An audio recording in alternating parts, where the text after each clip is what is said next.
አበድን ልትል ትችላለህ። ጠዋት ስነቃ ክፍላችን ውስጥ 10 ኮረዳ ሴቶች ነበሩ።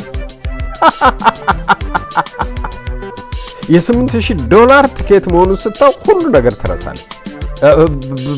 በጣም ይቅርታ ጠዋት ጀምሮ ስንጠጣ ነበርና በቃ ተዘናጋው። እኔ ዘሬ ከህንድ ነው፣ ተወልጄ ያደኩት ሎንዶን፣ አሁን የምኖረው ዱባይ ነው። ከንግግራቸው እንደተረዳሁት ባለቤቱ ናት። አርፎ ወደ ሆቴሉ ይገባል ስል ቆንጆቹ ጋር፣ ወጣቶቹ ጋር፣ ዳንሱ ጋር ወሰደኝ። አሁን ይሄንን ሕፃን እዚህ ሰዓት ውስጥ ልጨምረው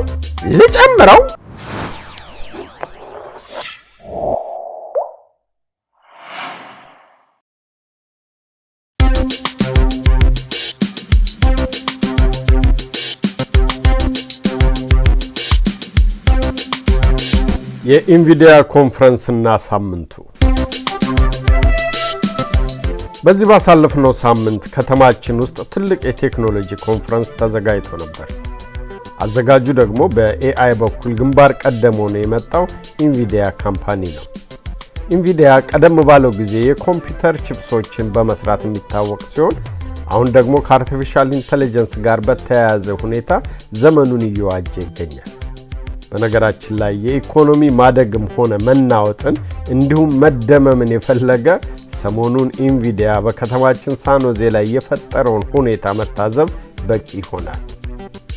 እንደ ከተማም ሆነ እንደ ግዛት ብሎም እንደ ሀገር የኢኮኖሚ መሻሻል ወይም መንቀሳቀስ በማህበረሰብ ውስጥ ከወሬ በዘለለ በአይን ሲታይ፣ በእጅ ሲዳሰስ፣ በአፍንጫ ሲሸተት አስተውለናል።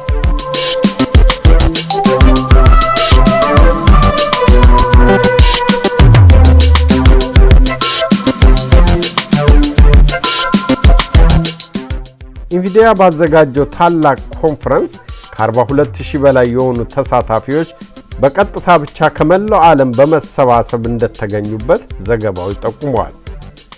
ከተማው ለ24 ሰዓት በሚባል መልኩ በፈጣን እንቅስቃሴ ውስጥ ገብቶ ነበር። ገንዘብ በብዛት በአየር ላይ እየተንቀሳቀሰ ሁሉም እንደየድርሻውና አቅሙ ዕውቀቱና ችሎታው የሚቆነጥርበት፣ የሚዘግንበት፣ የሚቦጭቅበት ኮንፈረንስ ነበር። ጸጥታውን አስተማማኝ ለማድረግ ከመደበኛው የፖሊስና የደህንነት ባለሙያዎች ሌላ በጡረታ ላይ የሚገኙ የጸጥታና የደህንነት አባላት ሁሉ በተጨማሪ ክፍያና ጥቅም በስራ እንዲያሳልፉ ተደርጓል። በትራንስፖርት፣ በሆቴል ንግድ፣ በጽዳትና በመሳሰሉት የተሰማራው ሰፊው ህዝብም 8 ሰዓት ይሰራ የነበረው ወደ 12፣ አንዳንዱም እስከ 16 ሰዓት በመስራት ተጨማሪ ገንዘብ ወደ ኪሱ ለማስገባት ችሏል። ያ ማለት የእያንዳንዱ ሰራተኛ የዕለት ገቢ አስተማማኝ በሆነ መንገድ ጨምሮ ታይቷል ማለት ነው። የከተማው አስተዳደሮች ይህ ይሆን ዘንድ ከኢንቪዲያ ጋር ባደረጉት መስማማትና መግባባት ነዋሪውን ህዝብ በቀጥታም ሆነ በተዘዋዋሪ መንገድ ተጠቃሚ አድርገው ታልፈዋል ማለት ነው። እነዚህ የአስተዳደር አካላት ነገ ምረጡን ብለው ጥያቄ ሲያቀርቡ ማህበረሰቡ አይኑን ሳያሽ ንጉስ 1000 ዓመት ንገስ እያለ ይመርጣቸዋል ማለት ነው።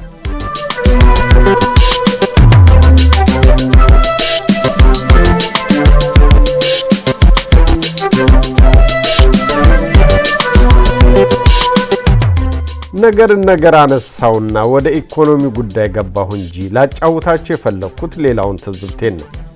መቼም በዚህ አንድ ሳምንት ያገኘነው የሰው አይነትና ብዛት፣ አመልና ተፈጥሮ የተለያየ ነበር። ከመላው ዓለም እንደመሰባሰቡ ተፈጥሮም አመሉም አስተሳሰቡም እዚህና እዚያ ነው። መልካም፣ ትሁት፣ ጉረኛ፣ ነገረኛ፣ ጥጋበኛ፣ ፈሪ፣ ግራ የገባው፣ ተጫዋች፣ ዝጋታም፣ ለፍላፊ፣ ብስጩ፣ ሆደ ባሻ ብዙ ነው። እስቲ ግራሞቴን ከፍ ያደረገውን ላጫውታችሁ። በነገራችን ላይ ከኢንቪዲያ ኮንፈረንስ በፊት ሱፐር ቦልም እዚሁ ከተማ ነበርና ደምቆ የተከበረው ተያያዥ የሆነውን ገጠመኝን አንድ አንስቼላችሁ ልሂድ።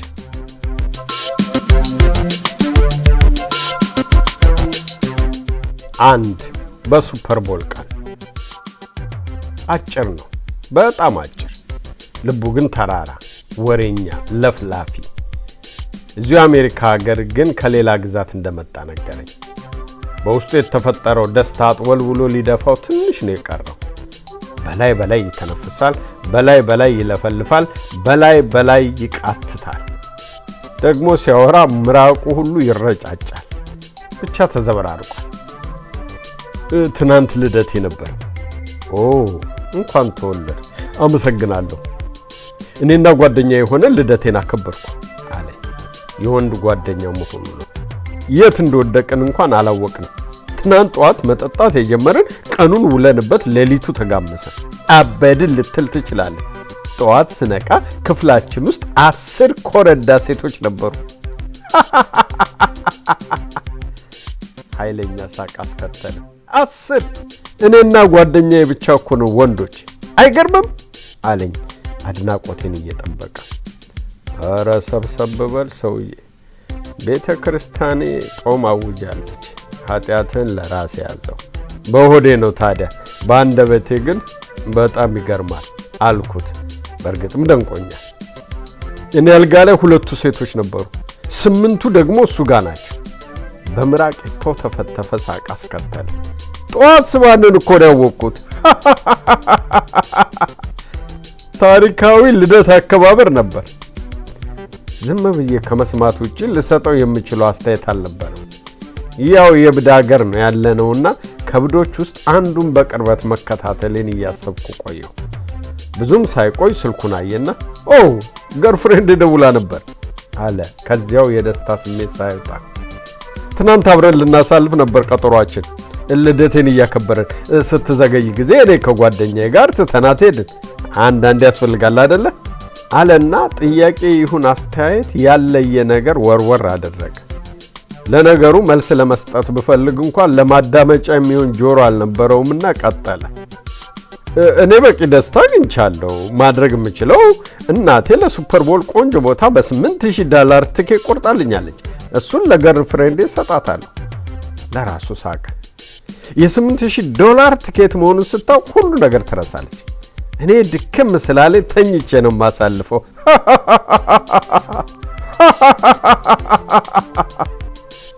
ተጨማሪ ሳቅ። ባይሆን ከዛ ስትወጣ ጠብቃትና ራት ጋብዛታለሁ። ሌላ ሳቅ። ያንን ካደረኩላት ከበቂ በላይ ነው። በመሃልም ስልኩን ሲነካካ ቆየና እንደውም ልደውልላት፣ አንተ እየሰማ ላስደስታት። ቆይ ስፒከር ላይ ላድርገው። ስማት ብሎ ስልኩን ደወለ። ብዙም ሳይቆይ እንቅልፍም ለቅሶም የተጫጫነው የሴት ድምፅ መጣ። ሃይ ቤብ አለ። ሃይ አለ ደካማው የልጅቷ ድምፅ። ሃፒ በርዝዴይ አስከተለች። ትናንት ልደትህን አብሬ ባለማክበር ያዝናለሁ። ብዙ ተዘጋጅቼበት ነበር፣ ግን ያው ከኔ የሚበልጥብህ ስላገኘ አልተሳካልኝም። በጣም ይቅርታ ቤብ፣ በጣም ይቅርታ። ጠዋት ጀምሮ ስንጠጣ ነበረና በቃ ተዘናጋው። እንደገና ተፈተፈ። ይሁን ጥሩ ነው። ዋናው አንተ ደስ በሚል መንገድ ልደትህን ማክበርህ ነው። ድምጿ ከእንባ ጋር እየታገለች እንዳለ ያስታውቃል። አዝናለሁ የኔ ውድ፣ እክስሻለሁ። እሺ በቃ እናቴ የሰጠችኝን $8000 የሱፐር ቦል ትኬት ሰጥሻለሁ። ከሰዓት ስታዲየም ትገቢያለሽ። አይ አያስፈልግም። ትንሽ ጠንከር አለች። ያን ያክል መቸገር የለብህም። አልተቸገርኩም። እናቴ የገዛችው እኮ ነው። እኔ አልፈልግም። የኔ ዋና ፍላጎት አንተ ደስተኛ ስትሆን ማየት ነው። አንተ ደግሞ ደስተኛ ነህ። ስለዚህ ከኔ ጋር ያለ ግንኙነት አብቅቷል። ምን ማለትሽ ነው? ጭንቅላቱን የተመታ ያህል ደንግጧል። በቅተኛል። ካሁን በኋላ እኔ ጋር መደወል አያስፈልግም። ከጓደኞች ጋር ደስታህን ቀጥል። ሰውየው ያ ሁሉ ጉራ፣ ያ ሁሉ ጩኸት ጠፍቶ ወዘናው ተገፎ አመዱ ወጥቶ ደርቆ ቀረ። ጓደኝነታችንን እያፈረስሽ ነው። አንተ ጓደኝነታችንን አፍርሰዋል። መልካም እድል ብላ ስልኩን ዘጋችሁ።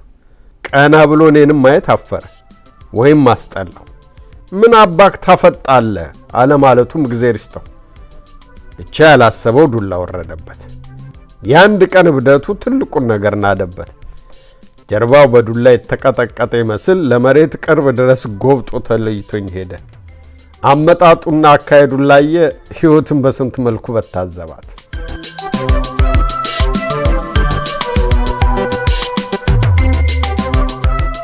ሁለት በኢንቪዲያ ኮንፈረንስ። ይኸው ዛሬ ደግሞ በኢንቪዲያ ኮንፈረንስ ሌላኛው ገጠመኝ እንዲሆነ። ጥሩ ወጣት ነው፣ ሙሉ ቁመና ያለው ስፖርታዊ ሰውነት። ድንገት ሲያዩት ሀበሻ ይመስላል። የገጽታው አቀማመጥ፣ ቆዳ ቀለሙ እኛኑ ቁጭ ነው። ሲያዩት ደስተኛ ነው። በእርግጥም ደስተኛ ነው። ሀበሻ ነህ አልኩት። ከፍ አድርጎ ሳቀ። የተለመደ ጥያቄ። ብዙ ሰዎች ኢትዮጵያዊ እንደሆንኩ ይጠይቁኛል። እኔ ዘሬ ከህንድ ነው፣ ተወልጄ ያደግኩት ሎንዶን፣ አሁን የምኖረው ዱባይ ነው አለኝ።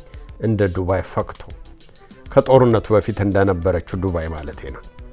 እውነትም ሲያወራ ድምጸቱ ሙሉ ለሙሉ የብሪቲሾች ነው። ምን እግር ጣለ? ለኮንፈረንሱ ነው የመጣሁት። የአይቲ ሰው ነህ? አይደለሁም።